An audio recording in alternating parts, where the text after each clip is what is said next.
Ngifuna ukukhuluma ngosizi lukaMisi ofuna ukubopha insizwa eyalala naye bevumelene kodwa usola umuthi. Kunomunye usisi wasibhalela sakhuluma salibhala lolu daba ku-Facebook.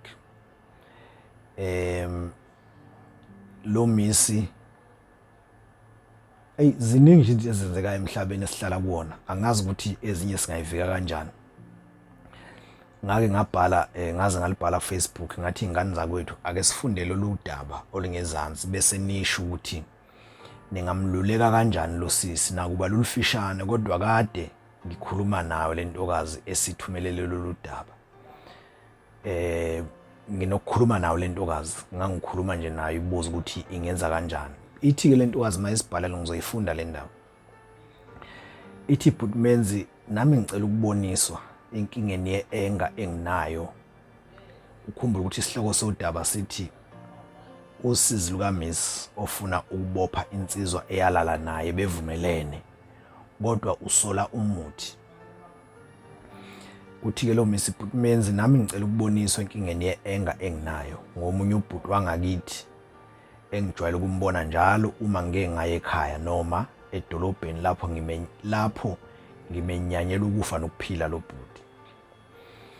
Uthi-ke lo sisi Bhutmenzi lapha yangakithi eMelmont ey'motweni eziya ngasekhaya.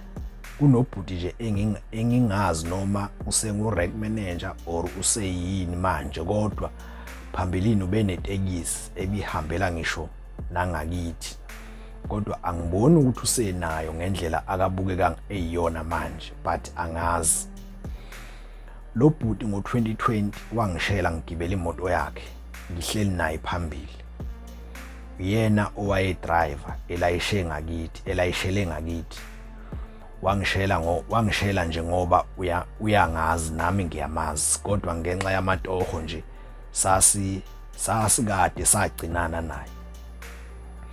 Kusho ukuthi wayelokhu engibabaza nje ukuthi sengaba ngaka. That time in 2020 benginonyaka owodwa ngiqalile ukufundisa. So njalo month end bengiya ekhaya eMelmont. Ngaleso sikhathi bengiye ekhaya eMelmont ngaleso sikhathi because bengingakabinayo imoto.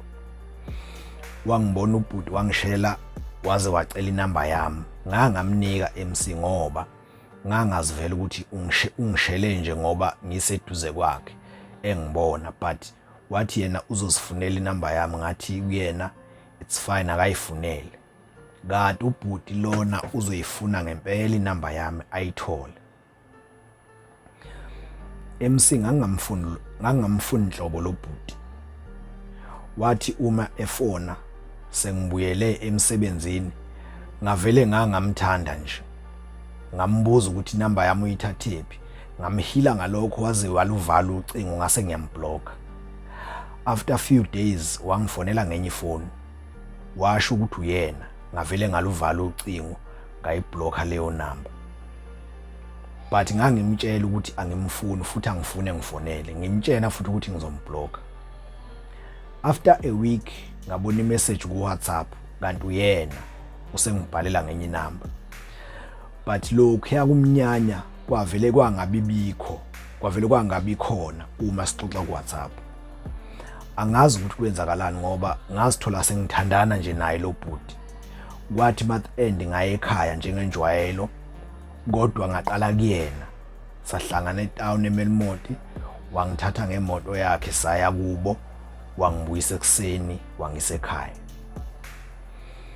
Ngiyakhumbula ukuthi salala nalo bhuti futhi not once not twice kodwa saphinda nje multiple times ngaloba ebusuku kodwa ekhaya ngafike ngalala nje imini yonke ngikhathele. Ngathi uma ngivuka kwangathi khona into esisukayo kimi. Ngazibuza ukuthi ngiye kanjani kubo kalobhuti ngoba ngiyamnyanya. Ngacabanga nokuthi silalile ngathi uma ngizithinta ngaphansi ngeze ukuthi kubhlungu. Bhutmenzi ngakhalela ngaphakathi ngizibuza ukuthi kwenzakalani ngami. Ngagcina lapho ukukhuluma naye ngoba angibange ngisawaphendula ama calls akhe. Listen carefully. Ngicela ulalele la. Ngagcina lapho ukukhuluma naye ngoba angibange ngisawaphendula ama calls akhe. but ngambhalela imessage ngamtshela ukuthi ngizombopha ngalento akayenzile. Wavele wangihleka, and shame uhleka kufanele ngoba yimina engaziyela kuyena futhi nama messages esasixoxa kuona ayekhona. So nami ngavele ngazenyanya nje. Then kuthe 2021 uma ngizogibela imoto eziye ekhaya, ngamfica erank ebusy egibeza abantu. Wavele wangimemeza cabanga phambi kwabantu, phambi kwabo abantu, wathi ngimblokheleni, wathi ngimblokhelani ngoba usewangidla, engimemeza phambi kwabantu. Wathi kwakumele ngimblokhe engakangidli. After lapho ngavele ngayothenga imoto but menzi ngehlukana namatekisi. Inkinga ke manje sengihamba ngemoto, and every weekend ngisuke ngisekhaya, and ngiyambona njalo uma ngingaye ekhaya, and uma ngike ngaba seduze kwakhe uyakhuluma. It's either utshela abantu abaseduze kwakhe ngami or angibize ngesithandwa sakhe. Lolu daba ngeke ngalibikela omunye ucolleague wami, wathi angeke ngikwazi ukubopha lo bhuti ngoba sekuyindaba endala lena. But abanye bathi ngisangambopha for i-rape yango 2020 because ngesikhathi silala naye I was not in my senses. Empilweni yami konke kuhamba kahle, kodwa njengamanje ngazi ukuthi akukho nokukodwa kuhamba kahle ngenxa nje yalo bhuti. Sengize ngacabanga ngisho ukumthengela inkabi kodwa ngibuye ngesabe. Sengike ngaze ngacabanga ngisho nokuzibulala ngoba lento ingiphazamisa kuyo yonke into, even nakuma relationship wami. Manje ngazi noma ngiyakwazi yini ukumvulela icala le rape lo bhuti noma ngivele ngiyekele nje kanje. Ngike ngacabanga nokuthi sivele sithuthe ekhaya. Inkinga umuntu sewakhile enakulula nokuyoqala phansi kwenye indawo ekubeni futhi mhlawumbe umuntu usazoshada kuphinde kudinge ukuthi akhe futhi. Ngine-anger eyingozi ngisho empilweni yami ngenxa nje yale ndaba engingazi ukuthi ngizodila kanjani naye. Iyaphela. Udaba bese sibhalelwe ngenye intokazi. Okucaca ukuthi ngazi ukuthi lensizwa yayisebenzisela umuthi. So uyabona ukuthi inkinga ziqhamuka left, right and center ngoba buka nje lo sisi sikhuluma ngabantu abafetshelwe ngabafazi. Kumanje bayabamba bayeka baboshwa benza one nalokhu. Lona nje wathandana nensizwa yamlala nje manje sihamba itshena bonke abantu ukuthi ngamudla lo sobhekene naleyo nkinga nje. Bengithi ngilishare lolu daba mhlambe futhi nembono ningaba nayo yokuthi welike engambopha phela ukubopha umuntu engambophe bopheke kodwa mhlambe engagwebeki or mhlambe agwebeke. Kodwa iadvice yami kuyena lo sisi ngathi nomiyeka akamiyekele ngoba uyazi ukuthi uma ubopha umuntu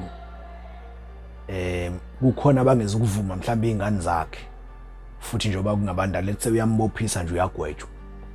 Kuyavela ukuthi laba bantu lo sisi waya kubo lo bhuti, izingane zakhe ezothini lo bhuti sezothola lesi sifebe lesi sibophisa ubaba ngento engekho bese ziyacinga mhlambe ifuna ukumbulala kanti nje ngabe uyayidlulisa lento akhulume nabantu aba-relevant bese eyayidlulisa. Uzophila impilo right, uzoba nepeace ukunokuthi elokhu ecashela abantu, ecashela izingane zalo bhuti, ecashela umndeni wako lo bhuti.